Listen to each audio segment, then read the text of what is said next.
La période appelée Révolution française, qui se situe entre 1789 et 1799, constitue une rupture considérable, abolissant la monarchie et inventant de nouveaux rapports sociaux. La monarchie absolue d'avant 1789 est remise en cause par les idées des philosophes des Lumières, mais aussi par l'émergence des idéologies indépendantistes des colonies nord-américaines. La dette de la France s'est aggravée et Louis XVI est confronté à un déficit budgétaire chronique doublé d'un fort endettement. Les barrières douanières très élevées dans certains pays ainsi que l'augmentation des taxes forcent certains commerces à fermer. Et la mauvaise récolte de l'année entraîne une baisse des salaires et une montée des prix. Les inégalités très importantes entre les différentes couches de la société sont de plus en plus difficiles à accepter. Le roi convoque les États généraux après de nombreux échecs des tentatives de réforme. Un cahier de doléances est rédigé et le roi est finalement obligé d'accepter le passage de la monarchie absolue à la monarchie constitutionnelle. Pour renverser la monarchie, les députés du tiers-État s'uniront par le serment du jeu de paume le 20 juin 1789. L'abolition des privilèges est votée le 4 août 1789 par les députés.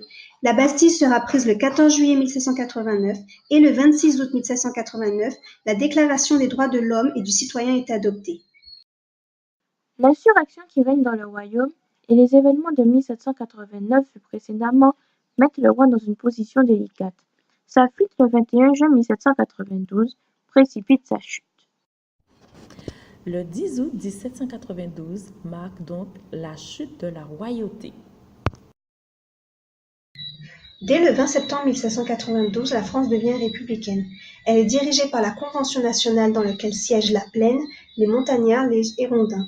Les Montagnards et les Girondins se font face pour le pouvoir jusqu'au 2 juin 1793. Les Montagnards gagnent, instaurent la terreur et les Girondins sont exécutés.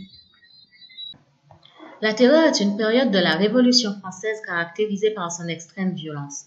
Elle a pour cause des rivalités entre factions révolutionnaires, chacune tentant de prendre le pouvoir. Ainsi, les Montagnards, dirigés par Robespierre, sont en guerre contre les ennemis de la République. Son exécution met fin à la terreur après avoir causé des milliers de morts.